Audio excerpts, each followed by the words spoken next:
Broadcasting to you on WNN 1470 AM and TrentoVision.tv from the world's leading think tank laboratory, buried deep in an undisclosed building in hostile territory where evil and corruption is exposed. You're about to enter the Tom Trento Show.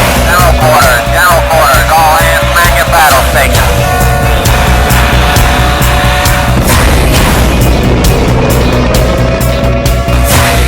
Tom Trento heads United West, a group that says it defends Western civilization against the onslaught of Islam. Who here is from the Highlands Tea Party? Raise your hand if you're from the Highlands Tea Party. I make a little noise. The Highlands Tea Party. Hello, hello. Are you Tea Party activists? Yeah. Are you really Tea Party activists? My name is Tom Trento. I'm from the federal government, and you're all under arrest, okay? Because that day may be coming, ladies and gentlemen, in this bizarre world we're living in. Hi, good to be here once again, and you can trust what I say, okay? You can take it to the bank. If you like your health care, you can keep it, okay? You can trust me. If you like your health care and your doctor, you can keep it. Mr. Carney, it seems like President Obama said everybody who liked their health care could keep it. Can you explain that, please? Have you been seeing what's going on over the past couple of days? Can this get any worse for these guys? This is amazing. We're in an upside-down world, ladies and gentlemen, and a little bit of what we do. Myself, J. Mark Campbell. Mark, you can raise your hand, and Mark's been here before. And the other folks at the United West. That's a counterterrorism educational organization that fights the bad guys, in particular the Muslim Brotherhood and their operatives and agents. Just so happens we're fighting the Obama administration because there are at least six card-carrying Muslim Brotherhood operatives advising President Obama today on domestic and foreign national security. We got a lot to do in the next 371 days. 371 days. Anybody know what I'm talking about? The election, November 4, 2014, only 371 days from today.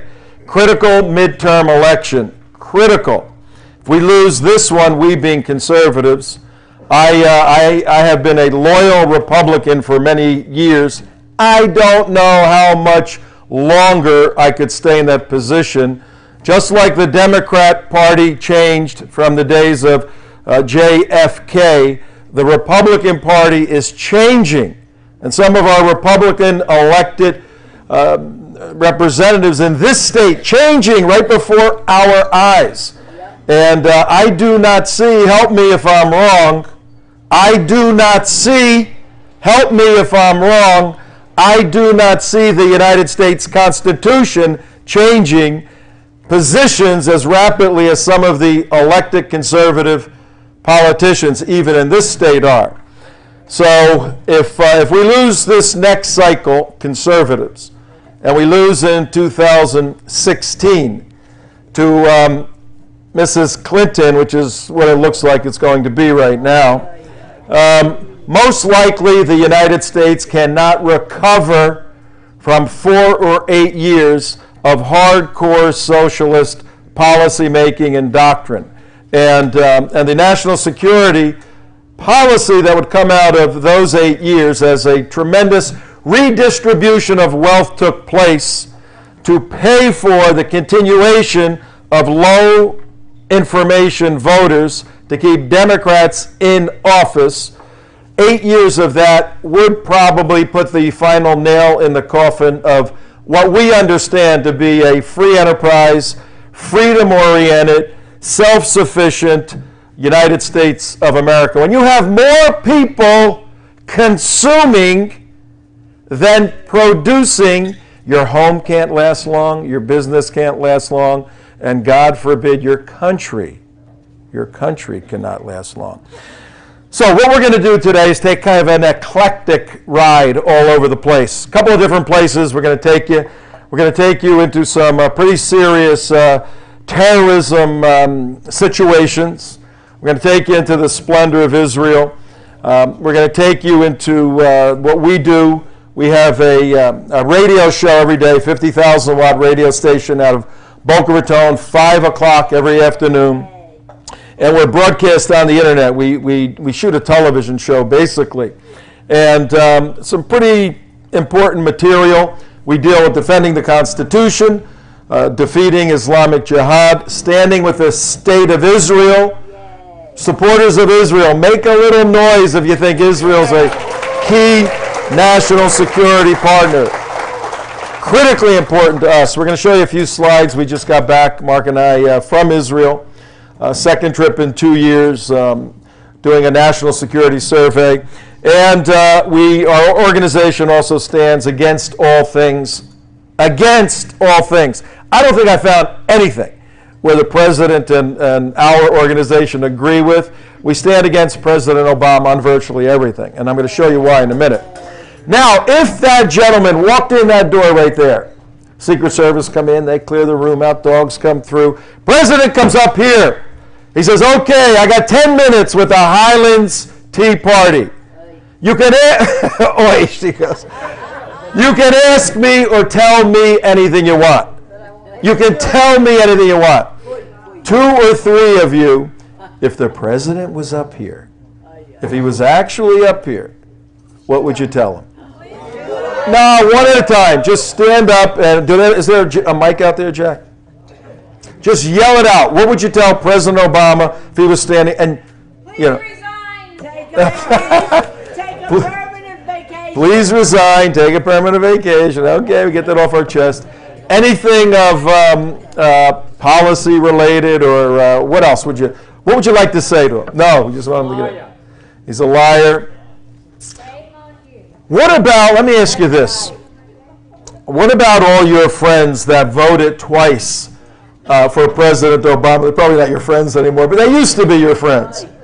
What are they saying now, 1 or 2 of you? They're sorry about it.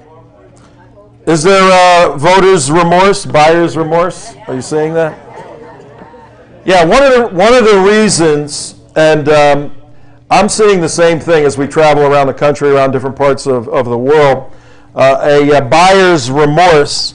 One of the reasons why the revised immigration policy, which basically means amnesty, is so important, so as to shore up the buyer's remorse, those voters. In the state of Florida, out of almost 9 million votes cast in 2012, President Obama won by how many? Illegal or illegal, yeah. He won by, out of 9 million, we have 19 million people in the state, about 12 million registered voters, about 8.5 million voted, and he won by 74,000 votes. That's 35,000 people. That's not a big margin. And to make matters worse, this is a sad, immoral fact that I'm going to communicate right now. This is immoral. At least 1 million Christians, Bible-believing Christians, conservative Catholics who truly believe in God and Jesus Christ, conservative Protestants believe in God, in the Bible, and Jesus Christ, at least 1 million did not vote in the state of Florida. So when you get upset with President Obama and his team and the Democrats who are sailing this ship, that's legitimate. But there needs to be a legitimate, righteous anger pointed in our own house to mobilize some of these pastors who can't find their tongue at one of the most critical moments in history in our lifetime. If you are in a church, And I'm an evangelical. I'm a graduate of Moody Bible Institute, a graduate of Denver Seminary.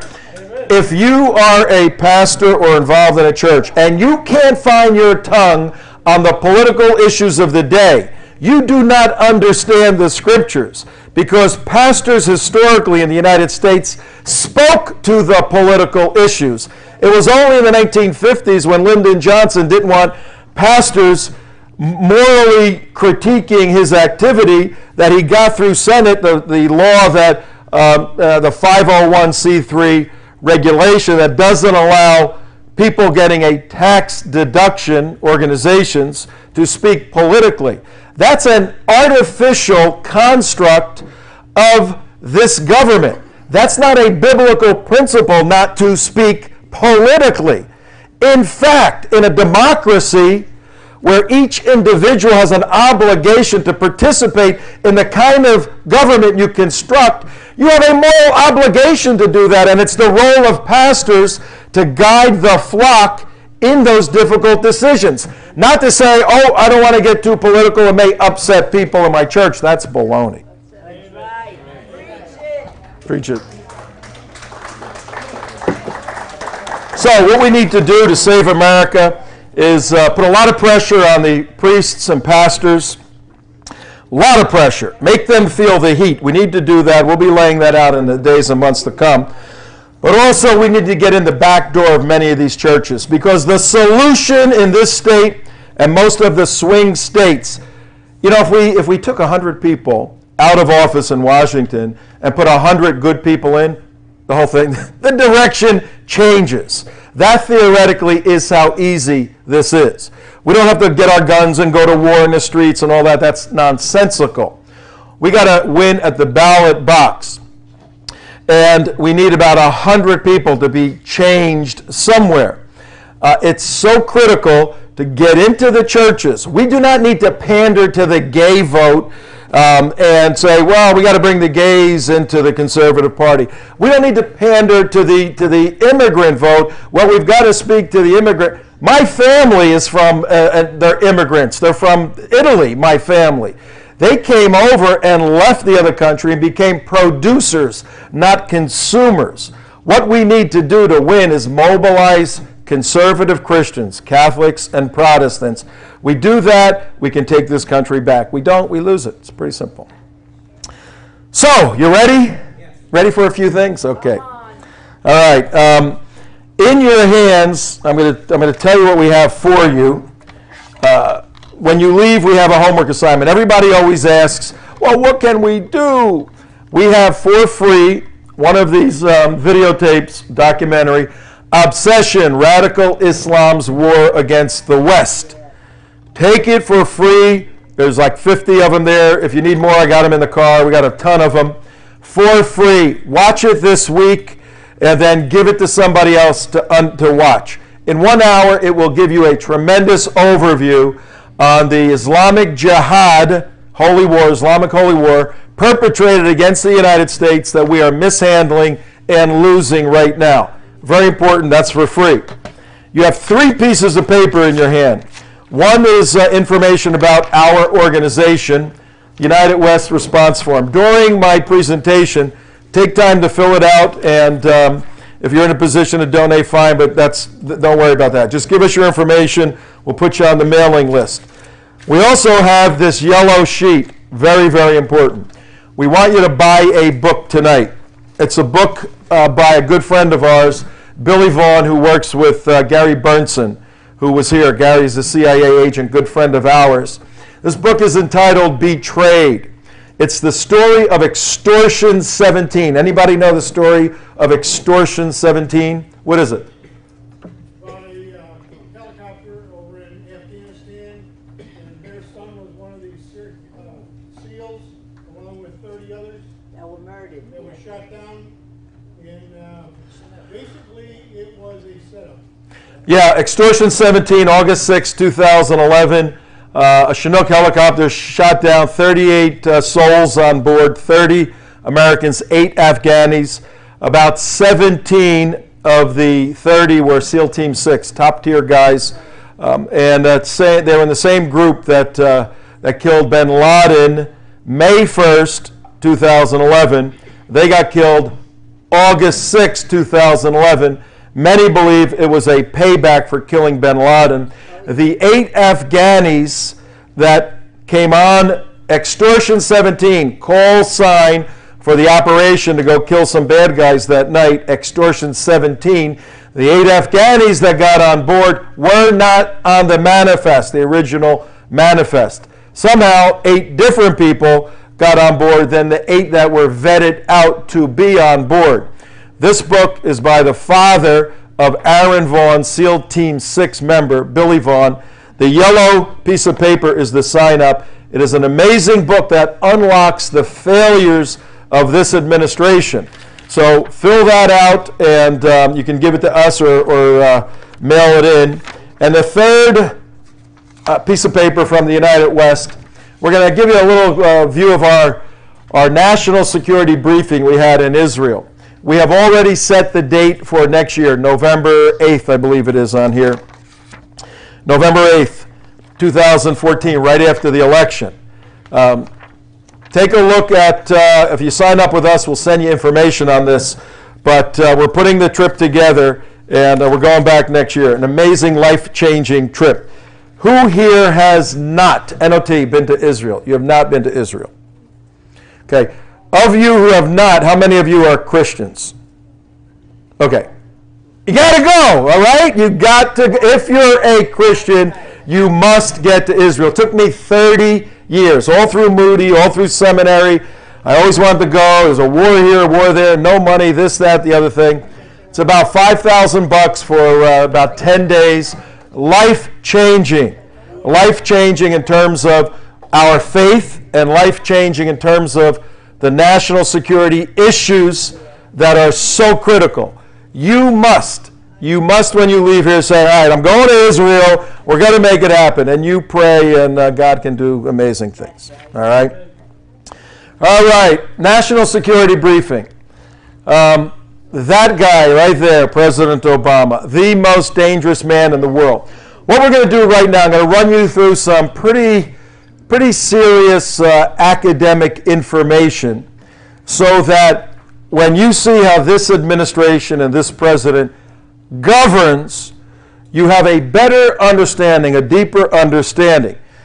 And when you have a deeper understanding of how the enemy, and in many respects, this administration has become the enemy of the people when they violate constitutional law, when they unilaterally issue edicts, when they lie to the people. If I were to lie to the IRS, I perjure myself. I am not a sworn official of the United States government. I'm a citizen of the United States. But when you sign your tax return and say, under penalty of perjury of law, I'm telling the truth. If I lie, what happens? You get in trouble. What happens if the President of the United States, a sworn officer of the United States of America, dedicated to the defense of the Constitution from all enemies, what happens if he outright, volitionally, clearly, categorically lies like he did about health care? Or you can keep your doctor if you want it. They knew damn well you weren't going to be able to do that. He lied. Wolf Blitzer, just before I came here today at 5 o'clock, said, well, it looks like the president may have to apologize to America. Well, I'm going to cheat on my tax form and I'll apologize to the IRS, okay? No, if you cheat or lie, you're held accountable. So ought this president when he lies outrightly. Now the answer is, well, he's held accountable at the ballot box. That's not good enough. We need to put pressure on this administration that some of our Republican leaders need to start looking at moving in a legal way against some of these officials. This is a very dangerous administration. President Obama, the question I'm asking, is he the most dangerous man for the world? And this brief goes for several hours. We're just going to touch a few points. And the end is, yes, he is, okay? Whenever you are the occupant of 1600 Pennsylvania Avenue. You are de facto, as a fact, the most powerful man in the world. Doesn't matter you never signed a paycheck in your life. Doesn't matter you've never run anything in your life. Doesn't matter you were handpicked as a little kid and put through various schools. The Saudis funded your education at Harvard. All your writings that you did at Occidental and Columbia and Harvard are locked up so the public cannot see them. Oh, this is a transparent presidency. Everything he's written is locked up so that we cannot see it. What is that all about? But you're the most powerful man in the world when you occupy that office. As a result of his 5 years, enemies don't fear us and friends don't trust us anymore. The exact opposite of what the most powerful man running the only superpower ought to project worldwide. This is how bad this is. And right now, our primary enemy, the Islamic Jihadis, they are laughing their turbans off as they look at the position that they have President Obama in. They have their guys leading him in a direction to have less trust from friends and less fear from enemies. But before we get into all of the national security briefing, we're going to introduce something that happened a very unique occurrence that happened in Palm Beach County last cycle, November 6, 2012. And again, we are revolutionaries at the ballot box, not at the range, okay? And, we're all for the Second Amendment, all of that. But in terms of, and I run into a lot of people around the country that say, Tom, when are we hitting the streets? When are we going to do like George Washington did and overthrow King George and all of this? Whoa. There was no access for the colonists to participate in governance.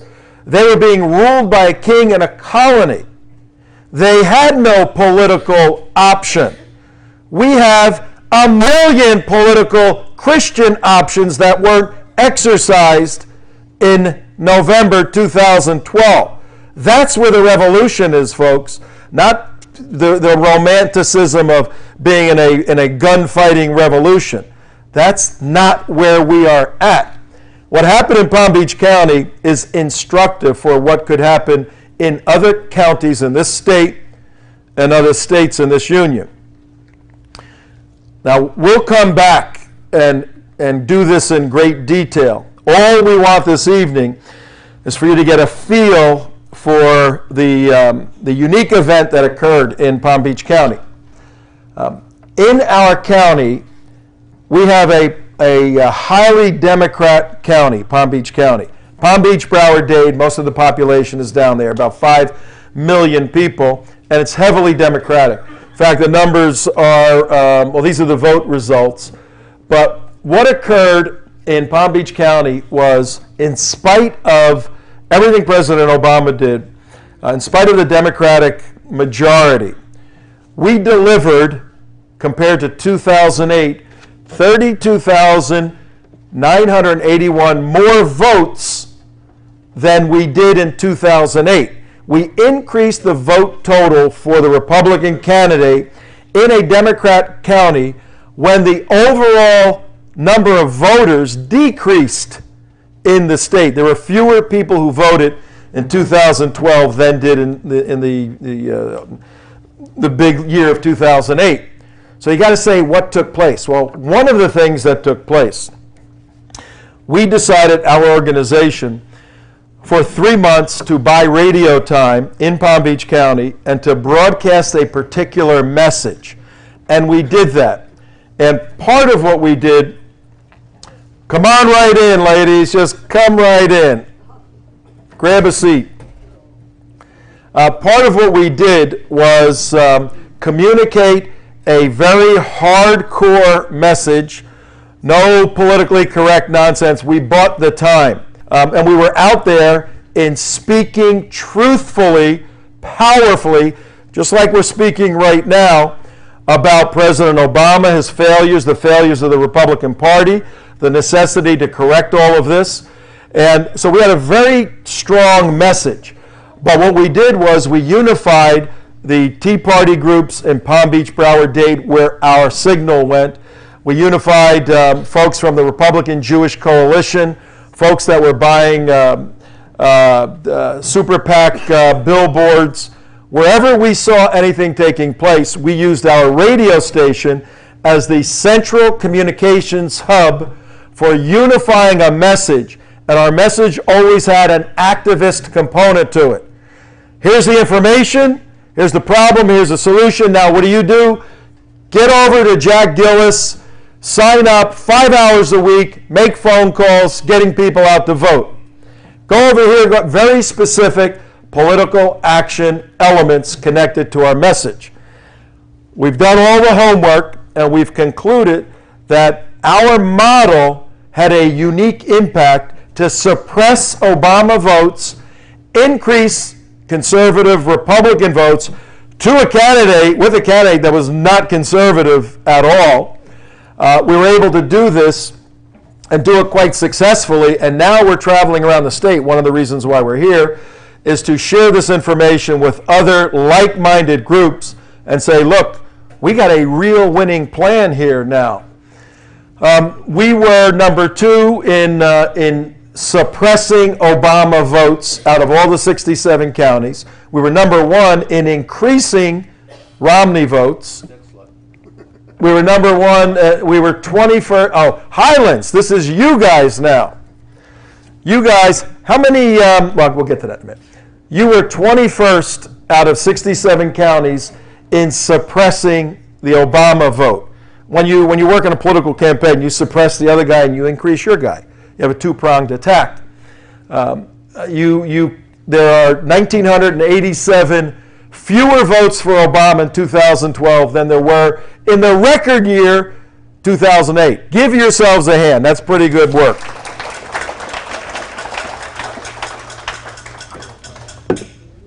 Good stuff, Highlands. But you dropped the ball a little bit, as you're going to see. Palm Beach County was number 1 in out of all the 67 counties in increasing a vote total. And our 3 months, we signed a contract for 3 months on the radio. We're on 3 hours a day for 3 months, and it cost a lot of money, but it cost pennies compared to the absolute. If you get nothing else, folks, out of tonight, it's an almost 100% waste of money to write checks to the Republican Party to buy television ads, to run ridiculous ads that only put money in the pockets of the consultants and the media buyers. There's a point of diminishing returns where these ads don't do anything anymore other than line the pockets of the guys that are the media buyers. $100,000 buy, which is a couple of hours in Dade County, the media buyer just made $15,000 on one buy, 15% right off the top. It's a waste of money to give the Republican Party, hello Republican Party in the camera there, waste of money to give them money that is going toward these huge media buys that are not effective. It's not an effective management of money. And if we're effective free enterprise capitalists trying to manage our money, why waste it that way? And we proved it with the work we did here.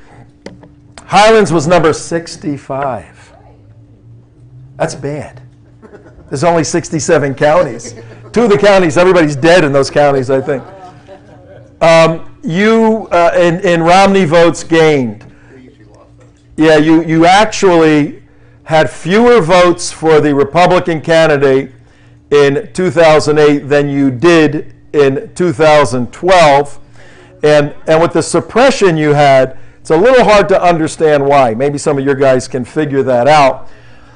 But you only got 65 places to go up.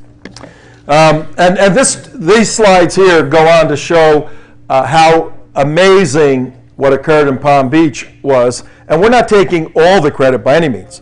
There were some key groups. We are taking credit for organizing many of those groups and focusing. It's like you're trying to light up an area and you got one little flashlight. we took everybody in this room pointing the flashlight at the same point and organized an effort to have a greater impact. And we're almost 2-to-1 in terms of registered Democrats. This is your vote registration as of today. You have 22,397 Democrats registered as of today, and you have 26,596 Republicans. It's 37% to 44%. You got a nice little lead here. So you should be, your numbers in terms of generating Republican votes should be higher based upon your registration. This is the registration right now. These are organic live numbers. So the point is, you guys with a little bit of work can do a lot of damage against the other guys and a lot of productive work for the overall vote total. How many votes determined the presidency 2000? In Florida. 537. Give her a hand. She remembers the number. Remember, Gore and Bush, 537 votes. So a little county like Highlands can deliver a percentage of the winning total. You have your work cut out for you, and it's achievable in this next cycle. What's also amazing in Palm Beach is there's a Democrat fundraiser at some gigantic Boca Raton mansion every other day. Obama's flying in, and this and that, and when you can suppress the money that goes to the opposition, you're cutting the fuel off that they have to fight these cultural wars that are getting you so angry and upset that you want to tell President Obama to resign. Palm Beach County, nationwide, there's 3,144 counties, 67 in Florida. Romney votes gained. Palm Beach was number 13 out of all the 3,000 counties in the United States for gaining votes in 2012. And some of these states here don't even count because they were Democrat states where Republicans just said it's a waste of time to go. The guy's up by 40 points. So Palm Beach County actually did much better than even that indicates. Actually, all those counties were pro-Obama. We're pro-Obama, yeah. Palm Beach County compared to the 12 swing states. The essence of all of this, I don't want to do the whole brief on this right now, but we're just introducing it to you, is that we had a tremendous impact, and we generated more Republican voters, less Democrat voters, won the moderate vote, and those Republicans that were voting for Obama at one point, they peeled away, and those even Democrats peeled away. But most of the votes in Palm Beach came from this big chunk of moderates, which, back on your slide, you have, look at that, 12,000, almost 50% of both groups, 20% right there, but almost 50% of each group. You got 12,000 people that are sitting out there trying to figure out who to vote for every cycle. That's where you got to reach people. This does not reflect the Christians who are not registered, who should be registered and must vote. That changes this whole thing dramatically. So it's a good story. It's not the end of the world. If we let the other guys win because they're so well organized, amazingly organized, and it makes sense. Here's why. I've been doing this a long time. Republicans are not political activists by nature.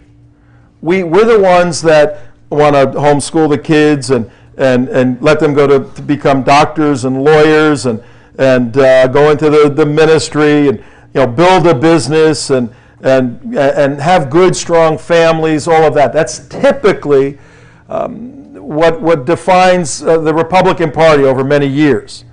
The Democrat Party has always been the activist party, always fighting against the government until such time they control the government. So they are natural-born activists. This is what they do. And in order to do that, you have to become organized. So we're there la-di-da-di-da, going about, building a business, how you doing, having a barbecue, and they're planning to take over the country. It happened. So if we get mad at them, they're doing what they're naturally born to do. Take over the country and run because they seek power.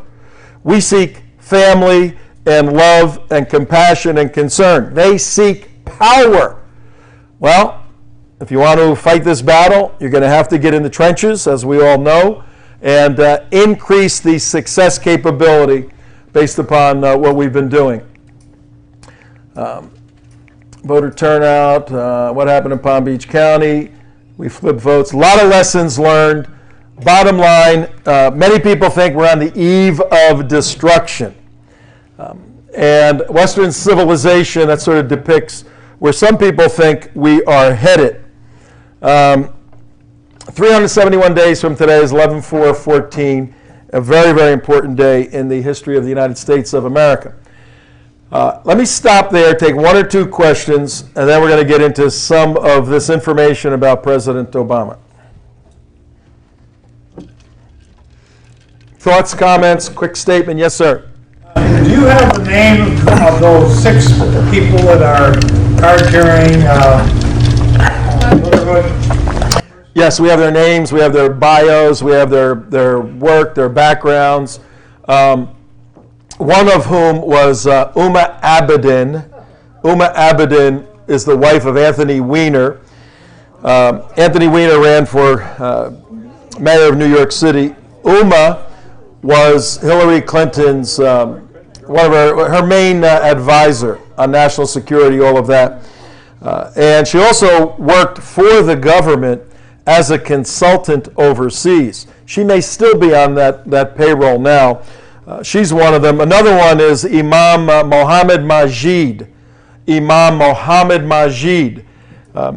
Last year, President Obama had a Eid dinner, a Muslim dinner in the White House, and at his head table was Uma Abedin and Mohammed Imam. Imam means a religious prayer leader in Islam. Imam Mohammed Majid. On President Obama's right was Uma Abedin. On his left was Imam Mohammed Majid. Imam Mohammed Majid is listed by the federal government as an unindicted co-conspirator in a federal terrorism funding case right now. While he's sitting next to the president, the FBI is keeping watch on him because they believe he's involved in funding Hamas to kill Jews. And the president, he's one of the advisors to the president. He's been an advisor to the president for many years. That's why our foreign policy is so messed up. We lost Iraq. You can debate whether or not we should have been there. We were there. We should have kept our base there and negotiated a resolution with the Iraqis, and strategically we would have been in a phenomenal position to protect American interests. Obama wanted nothing to do with Iraq. He took off and left, dropped the ball, failed there. And he's failing in Afghanistan right now by sending SEAL Team 6 warriors, the best in the world, out to fight. And when the 2 Apache helicopters saw where the bad guys were, they asked to lay down suppressing fire so that Extortion 17 could land safely. They were denied the right to fire bullets, big bullets, to clear the area out because of the absurd Obama rules of engagement for fear of hurting the enemy. If you hurt and maim the enemy when you're trying to reach out and love the enemy, they're not going to like you. This is the doctrine advised by these 6 people. So yes, we have all of that. It is treasonous what's going on. It is treasonous. That's how bad it is. It's not just 6 people. It's not just 6 people. It's many more, but there's 6 that are in key positions. I'd like to make a statement to start with real quick. Like, I'm one of those 12,000 people you're talking about who is not a Republican or a Democrat. And the reason it is because in 2008, who did the Republicans give us the vote for? John McCain. What's the difference between John McCain and... No, good point. Good point. I know, yeah. Next thing they give us was Romney. When are they going to give us a good conservative vote first, and I'll think about going back to the Republican Party? All right, well, that is a wonderful statement to have a great debate and discussion. And you guys need to do that. You guys need to follow up. Yeah, one more statement, then we'll move on. I'll open it up for Q&A in a little bit, too. Does the name Valerie Jarrett put shingles on that spine? Assalamu alaikum, my friend. Valerie Jarrett is President Obama's brain. And you know where Valerie Jarrett was born, right? Valerie Jarrett is President Obama's primary personal advisor from the days of Chicago. Her father was Vernon Jarrett. No, Vernon, her maiden name. I forgot his last name, but he worked for the Chicago Tribune, and he was very involved with Frank Marshall Davis. Frank Marshall Davis is a card-carrying communist. He actually has a card that says he's a communist. Factual information. Frank Marshall Davis was the mentor at 10 years old of President Obama in Hawaii. He was a sexual deviant, factual information. And the Obama family, the mother, handed him over to Frank Marshall Davis, who was in his 60s or 70s at that point, 1971, when President Obama was 10. And Frank Marshall Davis was friends with Valerie Jarrett's father, who was a columnist at the Chicago Tribune. Valerie Jarrett was born in Iran. President Obama's number one advisor on all things is an Iranian born in Iran. It goes downhill. It goes downhill from there. But these are the kind of problems that we're facing. And again, I've been fighting these battles for 30 years. It used to be, the secular humanists or a little weirdo person here or there. These gigantic, near and treasonous activities are simply incomprehensible by many people doing the work that I do. All right, let's continue. Check this out now. What we're doing here, we have a 1-hour show. So we're going to take the first hour, and I'll do a conclusion for the show at the first hour, and so that we have that to play on the air, but then we'll continue. So you may hear me do a conclusion, but it's a make-believe conclusion for television, okay? The United States has been a superpower, and the number one country. Is the United States the number one country in the world? What do you think? Every time we travel, go somewhere, Europe, Israel, whatever, and Israel's a great place. But when you come back into Newark Airport or LAX or wherever, and you see the gigantic American flag, and you see the 2 rows, non-citizens here and U.S. citizens here, you go, oh my God, thank God I'm a U.S. citizen. And you walk down there and you are so proud to be an American, notwithstanding the mess we're in, because we can fix the situation. We need economic stability, which we have experientially understood to be free enterprise system. This is under attack now for the alternative, which is what? Socialism. Socialism is attacking, and this is nothing new. This happens in countries all over the world all the time. Economic stability does not come from socialism or Marxism. It comes from the free enterprise system, capitalism. Social stability comes from family cohesion. When you redefine the family and say, those 2 guys, they love each other. Who are we to say 2 men cannot love each other and live in that sort of relationship? Who are we to say that? When you have that sort of narrative going around, the family cohesion of a mother and father and children is under attack. 2 theories. Which theory better supports the strength of a country? All right, those are issues to discuss and debate. But the aggressive gay community today, the homosexual activist community, they're not content with somebody saying, hey, whatever you guys want to do, you do, you know. They're saying, oh no, this is a constitutional right that we now need codified, and everybody in the country's got to respect it, and on and on and on. Total attack against the traditional family cohesion. Another element of a strong country is security, domestic security and foreign security. Three things. If you remember, those three doctrines were the Reagan doctrine: economic stability, social stability, and security stability.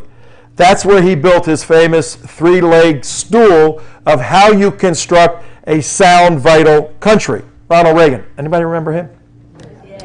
Well,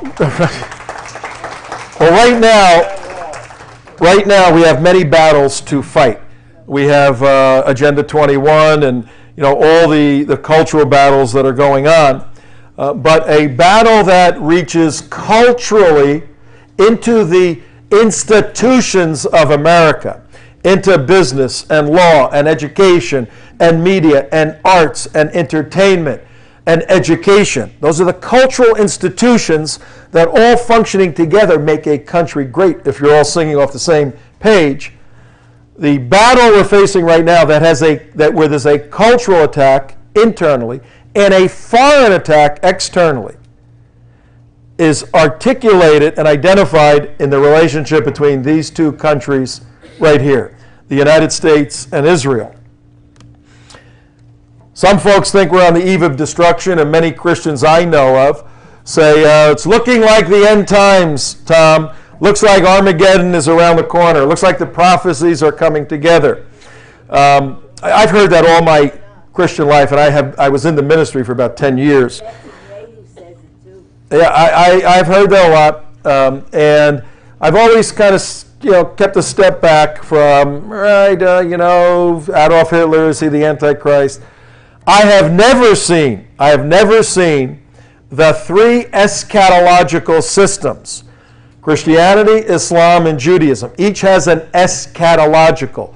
Eschatological means it's their view of how the world is going to end.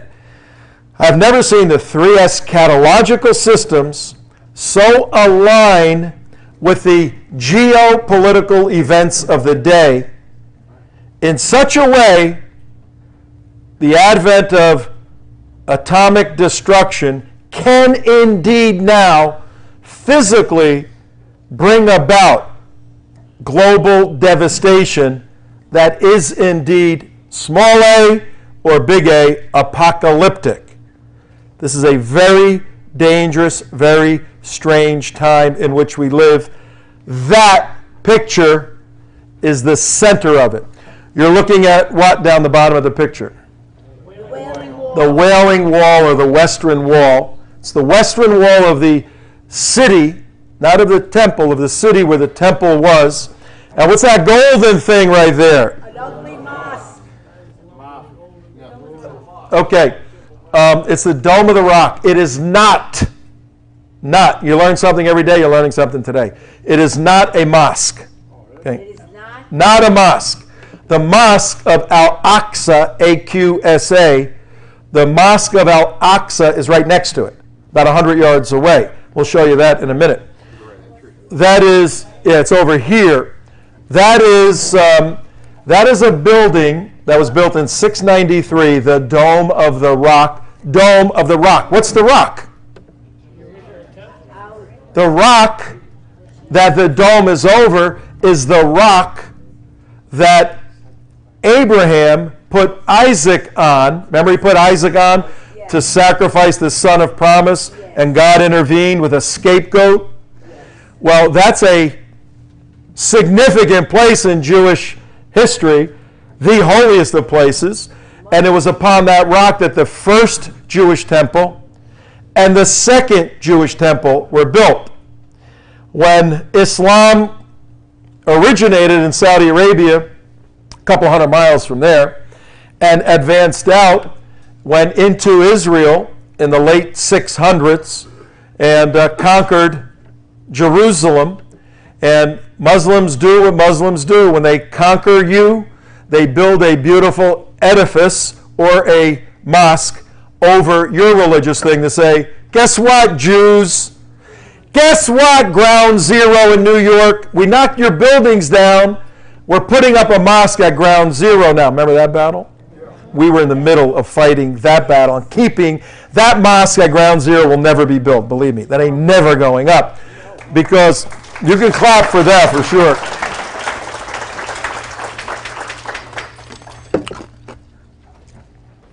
Those moves are very dramatic statements to the world that Islam is superior to Judaism and Christianity. So that dome right now is over the rock that Abraham sacrificed Ishmael on, or was going to sacrifice Ishmael. Any theologians in here? What? No, Ishmael. Don't you know your Quran? The child of promise is Isaac. The Quran says that the child of promise was Ishmael. Do I have to show you? Do I have to show you CNN's report on this?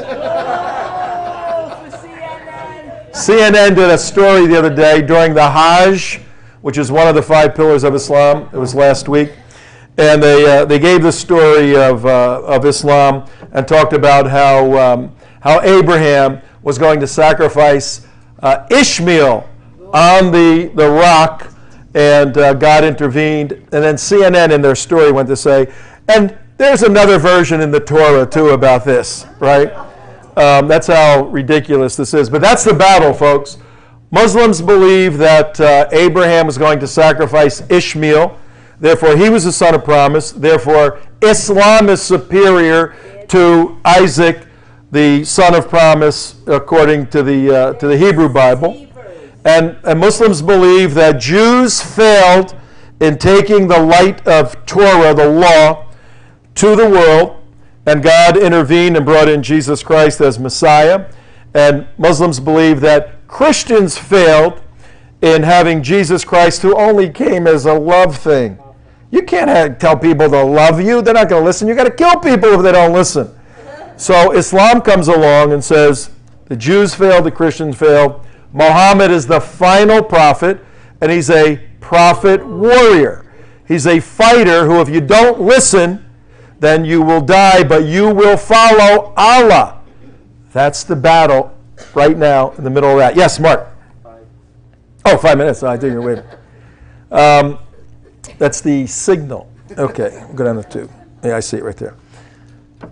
That is, we had an opportunity in our trip to go to the Dome of the Rock.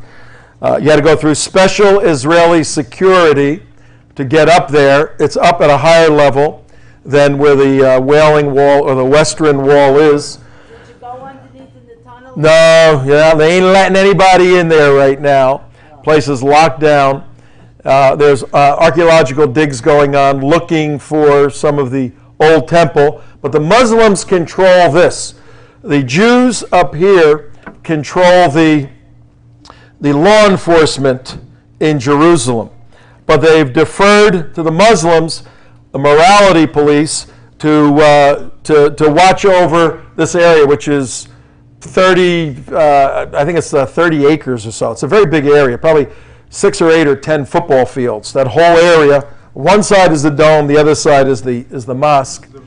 The reason all the Jews pray at the Western Wall is because Muslims won't let them up on a Temple Mount in that area. They would go up there and pray. But watch this. Everybody watch very carefully. My eyes are closed and my lips are moving. If I'm a Jew up on the Temple Mount, I just got arrested by Jewish law enforcement.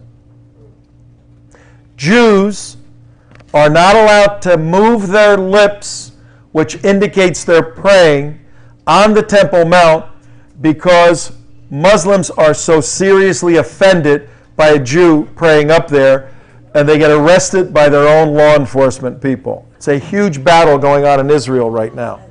That's how bad this is. That's Frank Gaffney on your left, the head of Center for Security Policy. He and I led this tour. We're leading the tour again next year. We want you to come. That's Mark right there in front of the Dome of the Rock. Hey, Mark, you look great in that picture. Mark said, look, let me go up on the top. I'll spray paint, the United West. I said, no, Mark, just All leave it you alone. have to do is put a little bit of bacon juice. Yeah, bacon juice. I know. I've heard them all. What's going to happen, the third temple has to be built right in that spot according to Jewish law. And there are Jewish rabbis ready to do that right now, but that building can't be there. So there's always a great concern when religious Jews, the Orthodox Jews, the Hasidim, when they go up there, they can't go alone because Jewish law enforcement feels that they may go up there and cause some trouble, and we don't want a world war over, somebody breaking a window in this thing. So it's really, really protected. That is the mosque of Al-Aqsa, A-Q-S-A. Right, yeah, that's marked there. That's not our middle fingers, okay? We're pointing to the dome of the mosque. This is a good friend of ours who was on the tour, and yes, he's from California, but no, he doesn't dress crazily. You see his little skirt thing? He came up on a hot day in Jerusalem with shorts on, and the Muslims went nuts and said, we don't want your legs showing up here, the morality police. So they made him get a scarf and wrap it around him, which does nothing other than show they are supreme, they have superiority, they can tell Westerners what to do. Here we are with two infidels, okay? As you can see, infidel to my right, infidel to my left. He showed his bony knees with metal in them, and she had the audacity. My knees are actually wasn't long enough. So the Muslim made them by prayer shows or whatever the hell these things are. So there are tourists. Cover themselves up. There are tour sluts, right? They're tour sluts. Slut. I was trying to make the 5 o'clock news. You were. And what do you have to say for yourself, lady? Well, it's funny because actually, typically, because when I go to the wall to pray, I do dress modestly. I wear a skirt and I cover my knees. I had my shawl. Thank God this was mine. I didn't have to buy it. So I thought I was dressed modestly enough. And what's interesting is I think this is a racket. Yeah, keep talking. Okay, as we're being chased away by the moral police here. We're being chased away by the moral police here. Are you still filming? That's a nice movie show. Well, they have a racket going where they pick and choose people, right. Mostly younger women, and to buy or rent some kind of covering, and then when they go to give it back, they don't give them their money back, and I think it's kind of an excuse to fondle young girls because they're wrapping them up in these things, and it's interesting. But meanwhile, a lot of the young Muslim girls here are wearing those jeggings, those very tight jeans, and they are post-pubescent age, so it's they're just doing it to give other people non-Muslims a hard time. What can we do? It's the way it is. This is the mentality, and backwards mentality that's never going to be it's never going to change. Yep. And right there over to our shoulder is that thing. That's the reason she had to wear that thing. But right now we got to say goodbye to our radio and television audience. So want all of you say goodbye to our goodbye everybody. We'll see you. Clap. Yeah, let's clap for it. Goodbye. See you.